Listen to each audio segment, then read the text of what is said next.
আপনারা জানেন দীর্ঘদিন ধরে ফিটকো বলে একটা সংস্থা, যারা আজকে থেকে 4 বছর আগে রাজ্য সরকারের সাথে একটা চুক্তি হয়েছিল 2020 সালের 1 জুলাই, ডিস্ট্রিবিউশন ফ্র্যাঞ্চাইজি এগ্রিমেন্ট। কিন্তু আমরা দেখলাম পরবর্তী সময়ে তারা যে শর্ত অনুযায়ী আমাদের এগ্রিমেন্ট হয়েছিল শর্তগুলি পূরণ করতে পারছে না। শর্তগুলির মধ্যে মূলত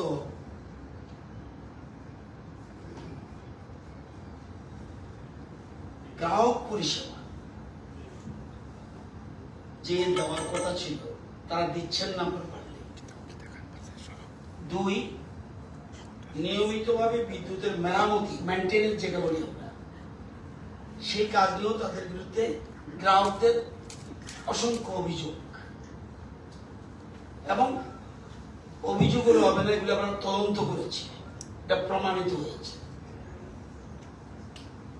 এবং গ্রাহক পরিষেবা নিয়ে জনতার লাগাতার ক্ষোভ সত্ত্বেও তাদের পরিষেবা উন্নত করতে পারে।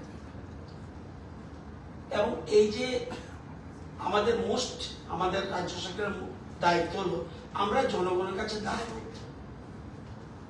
যেহেতু দায়বদ্ধ সেহেতু আমরা সাইলেন্ট থাকতে পারি না।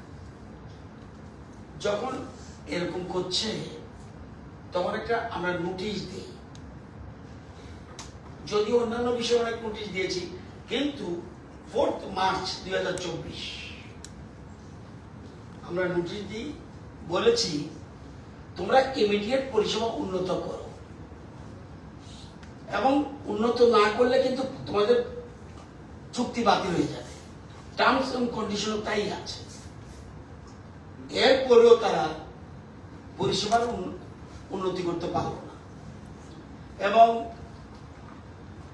বরঞ্চ আরো খারাপের দিকে যাচ্ছে, যে কারণে তাদের সাথে চুক্তি বাতিল করা ছাড়া আমাদের কোনো গত্যন্তর ছিল না।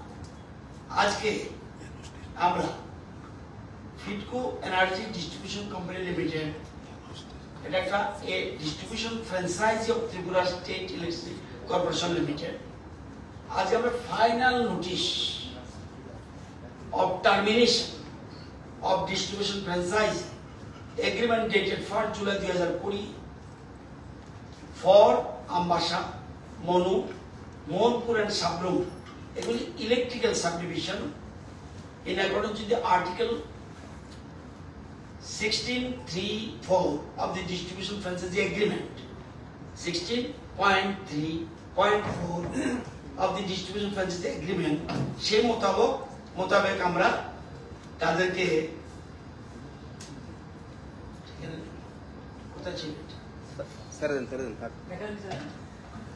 আজকে আমাদের তাদের ফন্ডে বাতিল করে দিয়েছে। আমাদের মূল 10টা সাবডিভিশন ইলেকট্রিক্যাল সাবডিভিশন, আমাদের প্রশাসনিক সাবডিভিশন নয়। আপনারা না বললেও আমি বলে দিচ্ছি। দেখা গেল সার্ভে করে এই 10টা সাবডিভিশন এলাকার গ্রাহকরা যারা বিদ্যুৎ ব্যবহার করত তারা বিদ্যুতের বিল সঠিকভাবে দিত না। যখন সরকার দেখলো এরকম অবস্থা কেন, তখন বাধ্য হয়ে বেসরকারি সংস্থাতে এগ্রিমেন্ট করে দেখা যায় আমাদের সার্ভেতে এই সাবডিভিশনগুলি যারা বিদ্যুৎ ব্যবহার করত গ্রাহকরা প্রপারলি বিদ্যুৎ বিল দিত না, এই জন্যই এখানে ফ্র্যাঞ্চাইজির হাতে দেওয়া হয়েছে। এটা প্রথম মূল বক্তব্য। তো ঠিক আছে, কিন্তু তারা সঠিকভাবে পরিষেবা দিতে পারেনি। সুতরাং গভর্নমেন্ট ট্রাই করেছিল মানুষের কাছে পরিষেবা প্রদানের, এবং তাদের হাতে কিন্তু দেখা গেল তারা যে উদ্দেশ্যে আনা হয়েছিল সেই উদ্দেশ্য আমাদের গ্রাহকদের লাভ হয়নি। সেই জন্য এখন আমরা এটা দায়িত্ব নিজে নিয়ে নিয়েছি। বিদ্যুৎ আমি উল্লেখ করেছি, এক সময় ত্রিপুরার 75 থেকে 80 ভাগ এলাকা দিনে 2 ঘন্টাও বিদ্যুৎ পেত না, বাইরে থেকে বিদ্যুৎ আনতে হতো। বামফ্রন্ট সরকার ত্রিপুরার মাটির তলার যে প্রাকৃতিক গ্যাস সেই উত্তোলন করে বিদেশ থেকে যন্ত্র এনে আপনাদের উদয়পুর মহকুমার শালগড়ায় এই বিদ্যুৎ উৎপাদনের কেন্দ্র স্থাপন করে ভারতবর্ষের 4-5টা রাজ্যের মধ্যে ত্রিপুরাকে অন্য জায়গায় তুলে উৎপাদনে উদ্বৃত্ত রাজ্যে পরিণত করেছিল। ত্রিপুরার গ্রামগঞ্জ সহ সর্বত্র বিদ্যুৎ নিয়ে যাওয়ার ব্যবস্থা করেছে। বামফ্রন্ট সরকার সারা ত্রিপুরার 2 থেকে 2.5 ভাগ জায়গা বাদ দিলে পর বাকি 97 থেকে 98 ভাগ জায়গায় বিদ্যুৎ নিয়ে গেছে।